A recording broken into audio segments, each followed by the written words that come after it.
ይህንን ቪዲዮ ራሴን ለመምከር የሰራሁት ቪዲዮ እንጂ አንተን ለመናገር ፈልጌ አይደለም። ስለዚህ ሁለታችንም የምናገርበት ቪዲዮ ስለሆነ ብሰሙ ጥሩ ነው።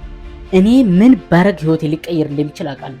ከጭንቅላት ያለውን ይሄን የሚቀጣጠለውን እሳት አውጥቼ ብጠቀመው ዓለምን ማገለባበጥ እንደሚችል እንኳን አምናለሁ። ግን በቃ አለ አይደለ በቃ ደግሞ እኔ አለብኝ የራሴን ችግር ፐርሰናሊ ስነግርህ ምንድነው ሰዎች በቃ አቤት ትህትና አቤት ምናምን ነገር ይሉኝ። ትህትናን አገናኘዋለሁ ባለ አይደል የምፈልገውን ህልሜን አውጥቼ ለመጠቀም ስፈልግ ግን በቃ ሰዎች እኮ ትህትና እያሉኝ ነው ምናምን እያልኩ ራሴን አስሬ ያስቀመጥኩ። ትህትና ጥሩ ነው፣ ማክበሬም ሰዎችን ማክበሬም መውደዴም በቃ ጥሩ ነው፣ ፖዚቲቭ መሆኔም ጥሩ ነው። ግን እስር ቤት ውስጥ ሊያስቀምጠኝ አይገባም። ምን ባደርግ ህይወቴ ሊቀየር እንደሚችል እኔ አውቃለሁ።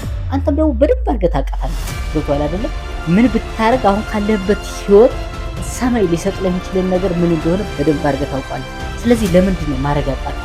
ልታስበው ይገባል። የመጀመሪያው ነገር ምን እንደሆነ ልንገርህ። የራሴ ኤክስፒሪየንስ ስለሆነ ከምቾት ዞን ላለመውጣት ነው። ገብቷችኋል አይደለ? አሁን የለመድነው እንደ ቀላል የለመድነው ልማዶቻችን አሉ። በየቀኑ የምናረጋቸው ሳይክል ውስጥ ያስገቡን ወይም ቦክስ ውስጥ ያስቀመጡ ነገሮች እነዛን ሰብረን እስካልወጣን ድረስ ላይ ተመሳሳይ ህይወት ነው የምናሳልፈው። ስለዚህ ምን ማድረግ እንዳለበት ታውቃለህ። ያንን ነገር ቀይረው ከዚህ ከምቾት ዞን ወይም ኮምፎርት ዞን ውጣ። ስለዚህ ከዛ ትገናኛለን ማለት ነው። ይቺን የመጀመሪያውን ፈርስት ስቴፕ እንሞክራት አብረን ወንድሜ።